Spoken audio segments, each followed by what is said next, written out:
अरे सुमन, काय करतेस? तुझ्या हातात पुस्तक कुठून आलं?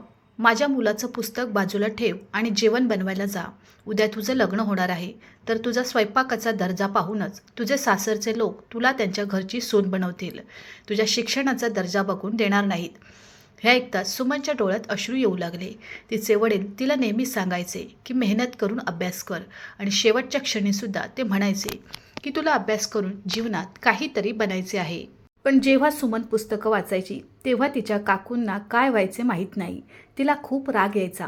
तेव्हा सुमन काकूंसमोर पुस्तक उचलायलाही घाबरायची. सुमनला जन्म दिल्यानंतर तिच्या आईचे निधन झाले होते आणि काही वर्षापूर्वी तिच्या वडिलांनाही कर्करोग झाल्याचे निदान झाले होते. आपण या जगात जास्त काळ टिकणार नाही हे त्यांना कळून चुकले होते. म्हणून त्यांनी आपली सर्व जमापुंजी आपल्या मुलीच्या नावावर केली होती आणि ती संपत्ती सुमनचे लग्न झाल्यानंतर तिला मिळणार होती. आता सुमनला तिच्या काका काकूंशिवाय या जगात कुणीच नव्हतं.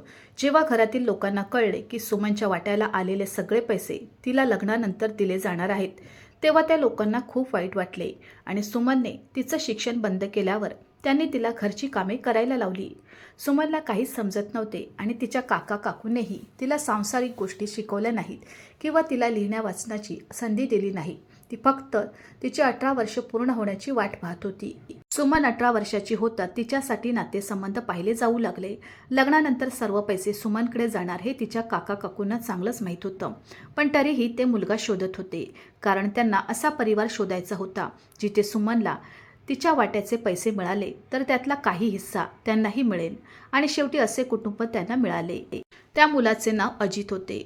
त्याच्या वडिलांनी आपल्या बाजूने हे नाते निश्चित केले होते, पण सुमन दिसायला फारशी सुंदर नसल्याने अजितला हे नाते मान्य नव्हते. तिचा रंग पाहून त्याने तिला पहिल्या नजरेतच नाकारायचे ठरवले होते. मात्र वडीलधाऱ्यामध्ये बोलणे चालू झाले तेव्हा अजितने या नात्याला दुजोरा दिला. घरी आल्यावर अजितला खूप राग आला. त्याचे वडील त्याला शांत करण्याचा प्रयत्न करतात आणि म्हणतात, हे बघ बेटा, मला मान्य आहे की सुमन दिसायला फार सुंदर नाही, पण तिच्या वडिलांनी तिच्या नावावर 20 लाख ठेवले आहेत आणि लग्नानंतर पैसे तिच्या नावावर हस्तांतरित केले जातील अशी अट घातली आहे. त्यामुळे तिच्या काका काकूंनाही ते पूर्ण करायचे आहे. त्यामुळे लग्नानंतर आम्हाला 10 लाख मिळतील आणि त्यांना 10 लाख मिळतील. हे लग्न नाही तर हा फक्त करार आहे, त्यामुळे तुला हा करार स्वीकारावा लागेल. अरे, मी सुमनच्या काकांना शब्द दिला आहे, तू माझे नाक कापू नकोस. वडिलांचे म्हणणे ऐकून अजित रागाने म्हणाला, बाबा, पण एवढी घाणेरडी दिसणाऱ्या मुलीला मी माझी बायको कशी करू? मी तिची ओळख माझ्या मित्रमैत्रिणीशी कशी करणार? त्याची आई त्याला समजावू लागली, बघ बेटा, हे लग्न करू दे. आपण तिला घरकामाचा दर्जा देऊ. तसेही तिच्या काका काकूंनी तिला जास्त शिक्षण दिले नाही आहे. कसे तरी तिचे पालनपोषण केले आणि ती लग्नायोग्य होईपर्यंत वाट पाहिली. तू अजिबात काळजी करू नकोस. एकदा का पैसा आपल्या हातात आला की आपण एक ना एक दिवस तिला आपल्या मार्गातून काढून टाकू. जर ती आमचं ऐकली नाही तर ती या घरात दासीसारखी राहील आणि आम्ही तुझे लग्न एका सुंदर मुलीशी करून देऊ. तू काळजी का करतोस? अरे, तू मर्द आहेस आणि पुरुष फक्त पाहिजे तितकी लग्न करू शकतो. असे करणे कायद्याच्या दृष्टीने योग्य नाही हे अजितला माहीत होते. तरीही त्याने आईचा सल्ला मान्य केला, कारण त्याच्या मनात कुठेतरी पैशाचा लोभ आला होता. त्याचे आणि सुमनचे लग्न अगदी साधेपणाने झाले. लग्नानंतर जोपर्यंत घरात नातेवाईक होते तोपर्यंत कुणीही सुमनला काहीही बोलले नाही आणि अजितही तिच्यासोबत नॉर्मल होता. पण आजपर्यंत त्याने सुमनला स्पर्शही केला नव्हता. 4 दिवसांनी सगळे पाहुणे घरातून निघून गेल्यावर घरची सगळी जबाबदारी सुमनवर टाकली. सकाळी लवकर उठून सुमनला क्षणभरही बसायला वेळ मिळाला नाही, कारण लग्नानंतर घर आधीच विखुरलेलं होतं. त्यामुळे सगळी कामं तिलाच करायची होती. कामे आटोपून ती रात्री उशिरा खोलीत विश्रांतीसाठी पोहोचली तेव्हा अजित बेडवर नव्हता. वॉशरूमला गेला होता. ती बेडवर पडली. अजित खोलीत आला आणि तिला बेडवर पडलेले पाहून तो चिडला आणि म्हणाला, अरे, माझ्या बेडवर काय करत आहेस? सुमन आश्चर्याने म्हणाली, अहो, मी फक्त माझ्या बेडवर आहे. हा बेड माझा नाही का? नवऱ्याने तिला बेडवरून खाली ढकलले आणि म्हणाला, तुझा रंग बघून असे वाटते की तू खूप दिवसापासून आंघोळ केली नाहीस. माझ्यापासून दूर जा. तू बेडसाठी योग्य नाही. फक्त बटाटे आणि कांदे कापण्यासाठी बनलेली आहे. सुमनच्या डोळ्यातून अश्रू वाहू लागले. तिला रडताना पाहून अजित रागाने ओरडू लागला, आता माझ्या खोलीत बसून अश्रू ढाळू नकोस. इथून शांतपणे जा आणि तुझं काम कर. मला तू तशी आवडली नाही. मला तुझा चेहराही बघायला आवडणार नाही. ती रडत रडत खोलीबाहेर आली तेव्हा सासू तिला टक्कर देत म्हणू लागली, अरे तू का रात्रंदिवस रडत बसते? म्हणूनच माझ्या मुलाला तू आवडत नाही. नवऱ्याचा टोमणा ऐकून सुमन नुकतीच आली होती आणि आता सासूचे टोमणे ऐकण्याच्या मनस्थितीत नव्हती. म्हणून ती बाल्कनीत धावली. तिने संपूर्ण रात्र बाल्कनीत थंडीत थरथर कापत काढली. सकाळपर्यंत तिला खूप ताप आला होता, पण तिची काळजी घेण्यासाठी घरात कोणी नव्हते. पहाटे सगळे तिला चहासाठी बोलावू लागले. म्हणून ती कशी तरी उठली आणि किचनमध्ये जाऊन चहा करायला लागली. पण चहा बनवताना ती विचार करत होती, या कुटुंबात मला कोणीच पसंत करत नाही, मग त्यांची सगळी कामं मी का करत आहे? ती यंत्राप्रमाणे हात चालवत होती. नवऱ्याच्या खोलीत पाऊलही टाकणार नाही असं तिनं ठरवलं होतं, पण तिचा नवरा तिला जोरजोरात आवाज देऊ लागला. ती खोलीमध्ये न गेल्याने सासूने तिला शिव्या द्यायला सुरुवात केली. म्हणूनच माझ्या मुलाला तू आवडत नाहीस. अरे तो तुला काही महत्त्वाच्या कामासाठी बोलावतोय आणि तू खोलीत जात नाही. तुझं डोकं फिरलंय का? सासूचे टोमणे ऐकून ती जड अंतकरणाने तिच्या खोलीत गेली. तिचा नवरा ओरडत म्हणाला, माझे कपडे कुठे ठेवले आहे? मी तुला काल सांगितले होते. माझ्या क्रीम कलरच्या शर्टची इस्त्री करून ठेव म्हणून सांगितलं होतं ना. सुमन मशीनप्रमाणे कपाटाजवळ पोहोचली. तिने त्याचे शर्ट आणि सगळे कपडे काढून बेडवर ठेवले आणि मग मशीनप्रमाणे खोलीतून बाहेर येऊ लागली. मग अजित मागून ओरडला, आणि माझा नाश्ता कुठे आहे? ती हळूच म्हणाली, मी आणते. तिने स्वयंपाकघरात जाऊन नवऱ्यासाठी नाश्ता आणला. आज तिच्या मनातील सर्व भावना मृतावस्थेत गेल्या होत्या आणि ती यंत्रमानवासारखी काम करत होती. त्या दिवसापासून ती तिच्या नवऱ्याच्या खोलीत झोपायलाही गेली नाही, कारण अजितला तिची उपस्थिती सहन होत नव्हती. अजितनेही तिला फक्त कामापुरते घरात ठेवले. घरातील लोकसुद्धा सगळे बघून गप्प बसले होते आणि आता हळूहळू घरात चर्चा रंगू लागली की अजितने पुन्हा लग्न करावे, कारण त्या लोकांना त्यांचा वारसा पुढे न्यायचा होता. सुमनच्या कानावर ही बातमी पोहोचली तेव्हा तिला कोणीतरी उकळतं पाणी कानात टाकल्यासारखं वाटलं. बरं, ज्याची भीती होती तेच झालं. तिची सवत घरात ती सहन करणार होती. एके दिवशी घरातील सर्व सदस्य घरातून गायब होते आणि घरातील सर्व सदस्य घरी आले तेव्हा नवविवाहित वधूच्या जोडीमध्ये अजितसोबत एक महिला उभी होती. ती पाहून सुमनच्या हृदयाचे ठोके बंद झाले. जरी तिचा नवरा तिला ओरडायचा, राग करायचा, रोज तिला टोमणे मारायचा, पण तरीही सुमन अजितची बायको होती. पण आज तिचा पती हिसकावून दुसऱ्याला दिल्यासारखा वाटत होता. तिच्या डोळ्यातून अश्रू वाहू लागले. घरातील लोक नव्या सुनेशी खूप प्रेमाने वागत होते आणि तिची सवत माला दिसायलाही इतकी सुंदर होती की काही न बोलता त्याला चिडवत होती. ती पूर्ण अधिकाराने अजितसोबत खोलीत गेली आणि रात्री अजितने खोलीचे दार आतून बंद केले आणि खोलीतून दोघांचाही हसण्याचे आणि खळखळून हसण्याचे आवाज येऊ लागले. तेव्हा सुमनला कोणीतरी तिला खंजीर मारल्यासारखे वाटले. आता सुमनला हे सर्व सहन होत नव्हते आणि तिचे मानसिक संतुलन बिघडले. घरच्यांनी तिला विचित्र कृत्य करताना पाहिल्यानंतर त्यांनी तिला मानसिक आश्रयस्थानात नेले आणि सोडून दिले. सुमनच्या माहेरचे कोणीही तिला विचारायला आले नाही आणि अजित त्याच्या नवीन बायकोसोबत सुखाने राहू लागला. मला सकाळी बेडवरून उठू लागली. अजित तिला पुन्हा बेडवर झोपून म्हणू लागला, अरे माझ्या प्रिये, माझ्यापासून दूर जायची काय घाई आहे? तुझ्यापासून दूर राहून मला क्षणभरही शांतता वाटत नाही, हे तुला माहीत आहे. मला त्याला चिडवत होती. ती म्हणाली, मी तुझी दुसरी बायको आहे. असे बोलू नकोस.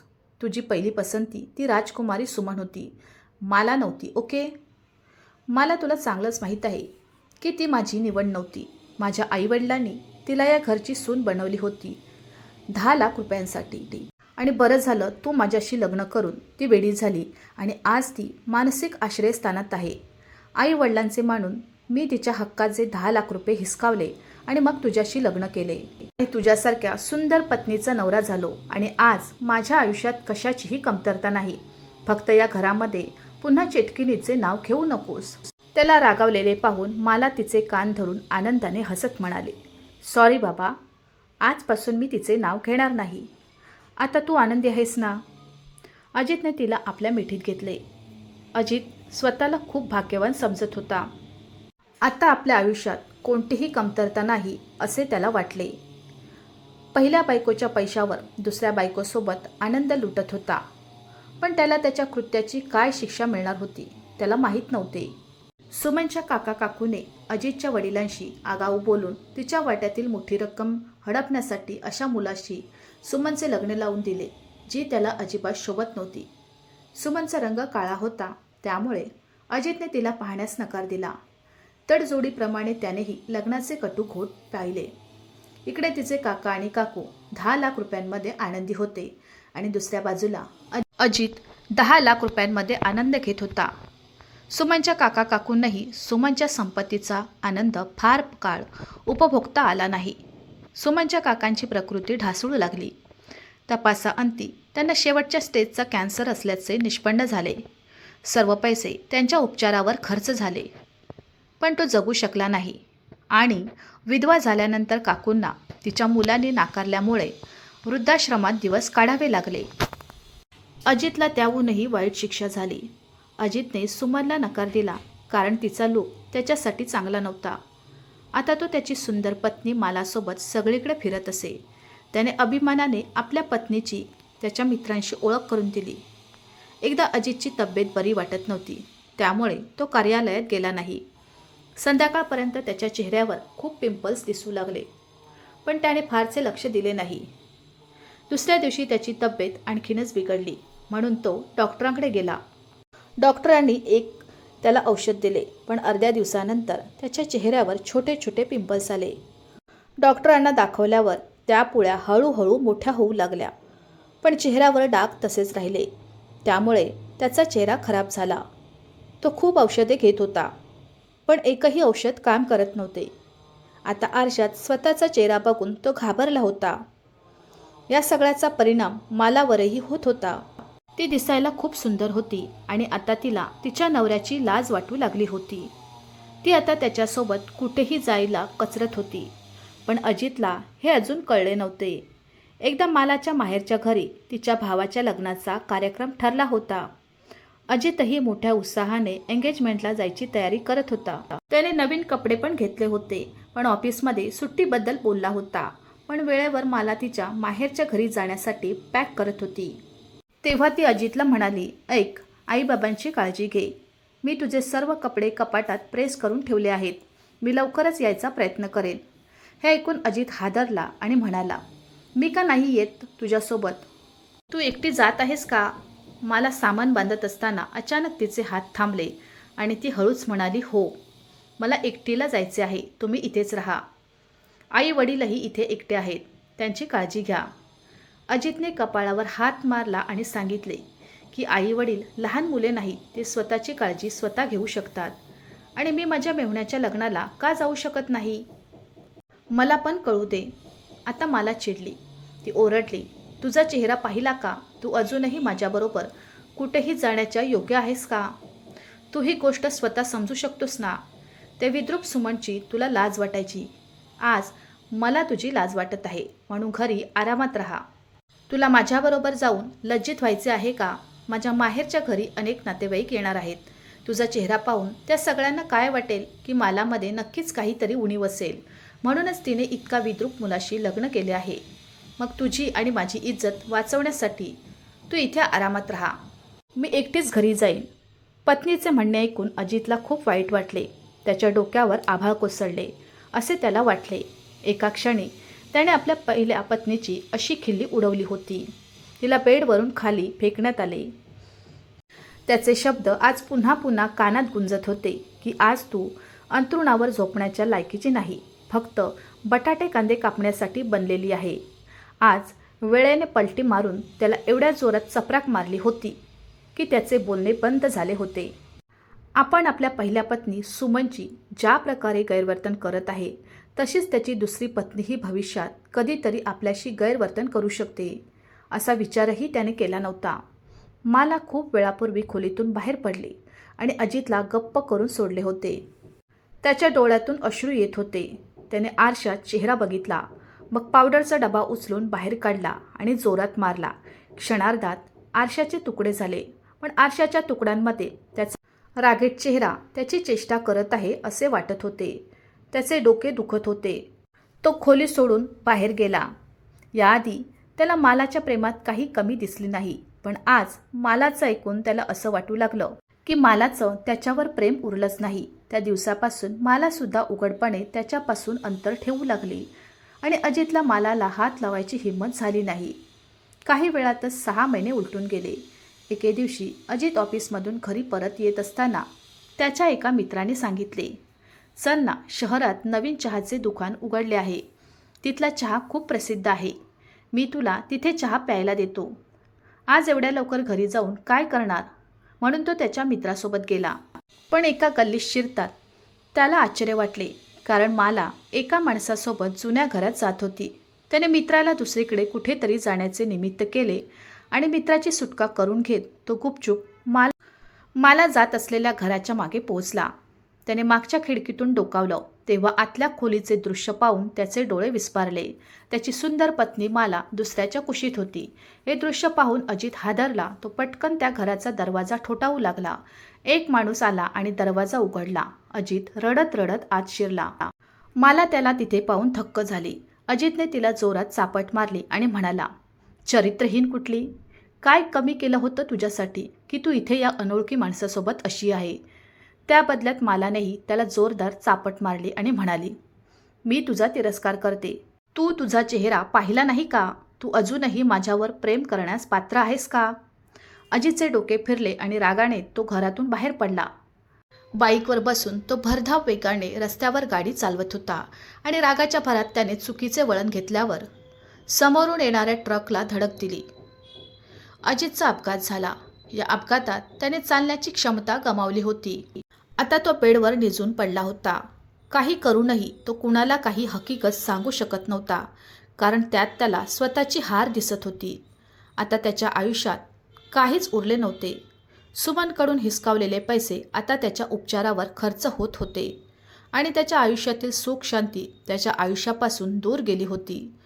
सुमन जी मानसिक आश्रयस्थानात होती तिथे डॉक्टर भारती तिच्यावर उपचार करत होत्या. तिच्या उपचाराने सुमनचे मानसिक संतुलन आरोग्य झपाट्याने सुधारत होते. भारतीने तिच्या कुटुंबियांना कळवले.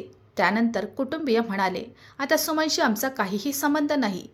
भारतींना खूप वाईट वाटलं, पण ती तिच्याशी मनापासून चांगले वागली. लवकरच सुमन बरी झाली. भारतींनी तिला आपल्या घरी आणलं. ती भारतींच्या घरी राहिली आणि त्यांच्यासाठी जेवण वगैरे बनवू लागली. दीपक हा मुलगा भारतींच्या घरी दूध द्यायला यायचा. हळूहळू सुमन त्याला आवडू लागली होती आणि सुमनही त्याच्याशी खूप प्रेमाने बोलायची. कधी तो सुमनसाठी जिलेबी आणायचा तर कधी कधी गोड बोलायचा. सुमनही त्याच्या येण्याची वाट पाहत असे. दीपकच्या डोळ्यात सुमनबद्दल प्रेमाची भावना भारतींना कळली होती. एक दिवस तिने त्याला थांबवले आणि त्याची चौकशी केली आणि म्हणाली, अरे दीपक, तुझे लग्न कधी होणार आहे? लग्नाची बातमी कळताच दीपक लाजला आणि वेळ आल्यावर होईल असे सांगितले. भारतीने त्याच्या मनाची चौकशी करण्यासाठी विचारले, तरीही तुला एखादी मुलगी आवडली असेलच ना? दीपक हिम्मत करून म्हणाला, मला मुलगी आवडली आहे, पण तिला मी आवडतो की नाही माहीत नाही. भारतीने नीट विचारले की ती मुलगी कोण आहे? मला सांग, मी तिला तिची निवड विचारू शकते. दीपकचे डोळे चमकले. तो म्हणू लागला की मला सुमन आवडते. भारतीजी खुश झाल्या आणि म्हणू लागल्या की थांब, मी आता तिला विचारते. असे म्हणत ती घरात गेल्यावर दीपक लाजेने पळून गेला. जेव्हा भारतीजी सुमनशी याबद्दल बोलल्या तेव्हा तिने तिच्या मागील आयुष्याबद्दलची सर्व माहिती भारतींना सांगितली. हे सगळं माहीत असतानाही दीपकला माझ्याशी लग्न करायचं असेल तर माझा या लग्नाला काही आक्षेप नाही. भारतीजी दीपकच्या घरी गेल्या आणि त्यांनी दीपक आणि त्याच्या पालकांना सर्व काही सांगितले. दीपक आणि त्याच्या आईवडिलांना सुमनच्या वेदना कळल्यावर त्यांना खूप वाईट वाटलं आणि त्यांनी लगेच तिला घरची सून बनवण्याचं सांगितलं. भारतीजी खूप खुश झाल्या. एका मंदिरात त्यांनी स्वतः कन्यादान करून सुमनचे लग्न लावून दिले. सुमन पती, सासू सासरे यांच्यासोबत आनंदी जीवन जगत होती. जरी स्वार्थी लोकांनी तिच्या संपत्तीतला हिसका बळकाविला आणि तिला वेड्यांच्या हॉस्पिटलात पाठवले, पण जिला आपले नशीब समजले नाही तिचं नशीब चांगलं होतं आणि ज्यांना दुसऱ्यांची फसवणूक करून आपलं नशीब सुधारायचं असतं त्यांच्याशी वाईट कर्म होण्यापासून कोणीच रोखू शकत नाही. देव त्यांना त्यांच्या कर्माची फळे या जन्मातच बघायला लावतो. मित्रांनो, मला आशा आहे की तुम्हाला आमची कथा आवडली असेल. कथा आवडली असेल तर व्हिडिओला लाईक करा. चॅनलवर नवीन असाल तर चॅनलला सबस्क्राईब करा आणि हो, नोटिफिकेशन बटन दाबा जेणेकरून तुम्हाला पुढील अपडेट सर्वात आधी मिळतील. तुमचा मौल्यवान वेळ कथा ऐकण्यासाठी दिल्याबद्दल धन्यवाद. पुन्हा भेटू अशाच एका नवीन कथेसोबत.